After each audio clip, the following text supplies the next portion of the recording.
अगले दिन दोपहर के वक्त आशीष का फोन आया कि श्यामा बाबा आए हैं। मैंने उनसे कहा था कि जब बाबा आए तो मुझे बताना। उसका फोन आते ही मैं आशीष के घर पहुंच गया। श्यामा बाबा उस वक्त नीतू दीदी के कमरे में बैठे हुए थे। उनका उम्र काफी ज्यादा था। बाल व दाढ़ी सफेद, शरीर पर लाल वस्त्र, गले में पत्थरों के नरमुंडी की माला। शरीर बूढ़ा था लेकिन उनके चेहरे व आंखों का तेज देख मैं आश्चर्य हो गया।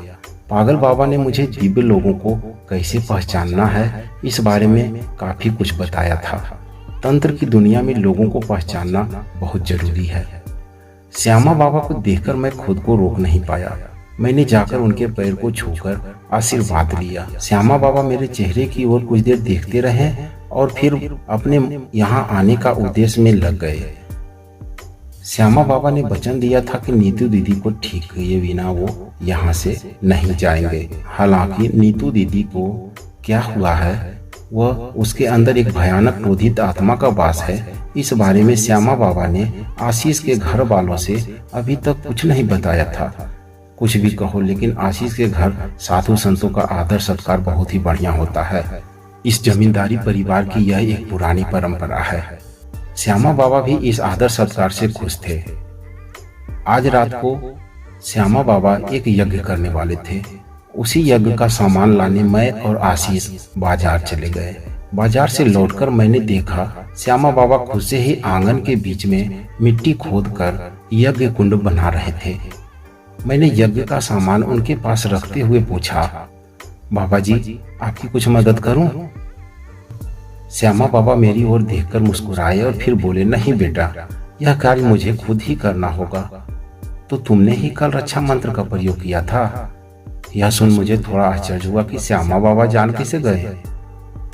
अब जब उन्हें पता ही चल गया है इसलिए मैंने भी उनसे कुछ नहीं छुपाया। हाँ बाबा, मैंने बस ऐसे ही पढ़ दिया था। क्या इससे दीदी को कुछ फायदा हुआ? श्यामा बाबा बोले, नहीं, बहुत ज्यादा तो नहीं, लेकिन कल रात को नीतू पर वह आत्मा उतना ज्यादा हावी नहीं हो सका। उस मंत्र का प्रयोग कर अच्छा किया। इससे भी ज्यादा कर सकते थे तब मुझे यहाँ आने की जरूरत ही नहीं होती। बाबा जी, इससे ज्यादा तो मुझे कुछ पता ही नहीं। मैंने सोचा कि अब श्यामा बाबा मुझसे सब कुछ पूछेंगे कि मुझे यह मंत्र कहाँ से मिला, वो मैं मंत्र का उपयोग कैसे जानता हूँ। लेकिन उन्होंने कुछ नहीं पूछा, केवल मुस्कुराकर फिर से अपने कार्य में जुट गए। मैंने भी बाबा से और कुछ नहीं पूछा। क्या पता उन्हें मेरे बारे में सब कुछ जान गए हों। रात को लगभग 9 बजे श्यामा बाबा ने यज्ञ शुरू किया। उन्होंने नीतू दीदी को एक कमरे में अकेला ही बंद कर बाहर से ताला लगा दिया। आशीष के घर वालों से बाबा जी ने पहले ही बता दिया था कि नीतू दीदी कितना भी रोए, चिल्लाए व दरवाजा को खटखटाए, कोई भी कमरे में नहीं जाएगा। यज्ञ शुरू होने के बाद उन्होंने जब मंत्र पढ़ना शुरू किया तब उन मंत्रों को सुनकर ऐसा लगा कि शायद वो किसी देवी के मंत्र हैं, लेकिन किस देवी के यह मुझे नहीं पता। लगभग आधे घंटे बाद यज्ञ के बीच में अंदर से नीतू दीदी के चिल्लाने व गाली देने की आवाज आई। सभी बहुत परेशान हुए, लेकिन श्यामा बाबा के कहे अनुसार ही किसी ने दरवाजा नहीं खोला। लगभग 1 घंटे तक इधर यज्ञ और उधर नीतू दीदी के रोने व चिल्लाने की आवाज आती रही। इसके बाद जब श्यामा बाबा ने यज्ञ समाप्त किया तब उन्होंने कहा कि अब नीतू दीदी के पास जा सकते हैं। आशीष के साथ मैं भी नीतू दीदी को देखने कमरे में गया। दीदी ने बहुत सारी उल्टी की थी और इस वक्त वो बेहोश फर्श पर गिरी हुई थी। आशीष के घर वाले दीदी को उठाकर बेड पर ले गए और उनका देखभाल करने लगे। अब मुझे दीदी को देखकर लगा कि उनके अंदर से शायद उस आत्मा का प्रवाह खत्म हो चुका है, क्योंकि मैं उस वक्त दीदी के शरीर में कोई भी नकारात्मक शक्ति को महसूस नहीं कर पा रहा था।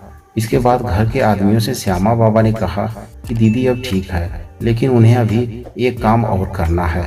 वो काम उन्हें आशीष के खंडहर वाले बंगले पर जाकर करना होगा।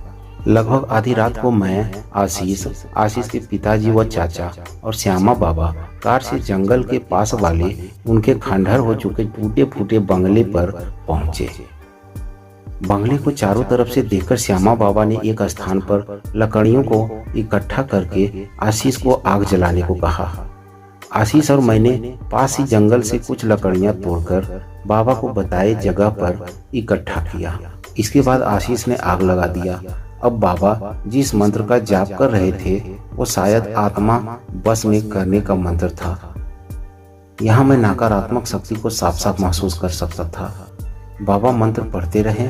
जब सारी लकड़ियां जलकर राख हो गई तब बाबा ने आसमान की ओर देखकर एक मंत्र को पढ़ा।